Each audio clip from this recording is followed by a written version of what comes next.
So this is my beehive that I got online. I bought it and it was flat packed, and then I built it today as it was flat packed. So at the bottom there's a brood box. There's no frames in that one. I did make some up, but they're in the nuke box, which is outside. Then there's a super, and there's another super, then there's the lid. The doorway's on, but it's only open like a small bit because I don't want bees in here. There's only one frame in, and it's a foundation board in a super, which wasn't too bad to build. The brood boards, foundation ones, were trickier to build, I found. And whilst I was building it, there were so many bees around me that I thought, rather than take it up to my customers, I'll just put it out in the field somewhere. So I put it on the shed outside. I'll take you along and show you in a minute. On the roof there's some of the tools that I've bought, which is the smoker, there's some gloves, and there's a beekeeping tool. In the box you can see there's a brood frame in there, and there's some other bits and pieces and some frames. I've got to build all the rest of the frames as well. Outside there's a nuke box. I put it on the side of my shed. It was on the back of the shed to start off with, but I put it on the side of the shed. It's sort of, the doorway's facing east. Inside, let me just show you. Inside I've done a load of frames up, so there's 2 frames here that are completely empty. 2 of them. Apparently it makes the bees think that there's a lot of space inside.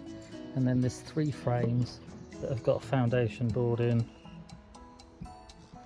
They were awkward to make, I found, but when I was making them, I'm stinging my leg.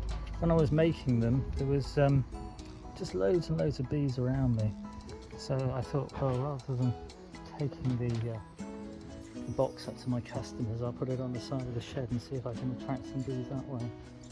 I did order some beeswax, which stuck a bit in the lid, and I've ordered some pollen online, and I also ordered some lemongrass, which is an attractant to the bees.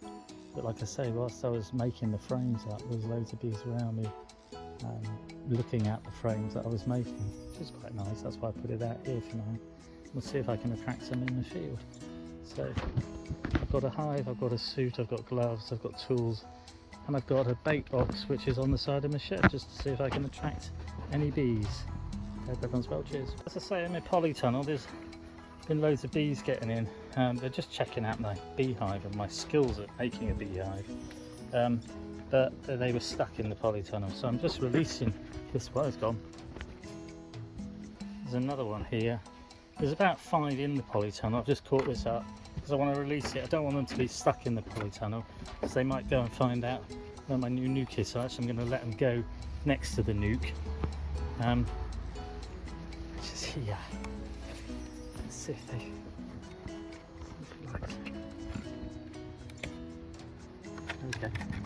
It's just flying at me instead. I don't even know I'm releasing him. But maybe they'll try and find the nuke anyway. As it's got some combs in, blanks and all that sort of thing. I just thought I'd bring you along and show you. Releasing bees that are stuck in my shed and stuck in my polytunnel. Nice honeybees there. I was going to put the nuke in a customer's garden, but there's so many in my field that maybe I'll just leave it up in here.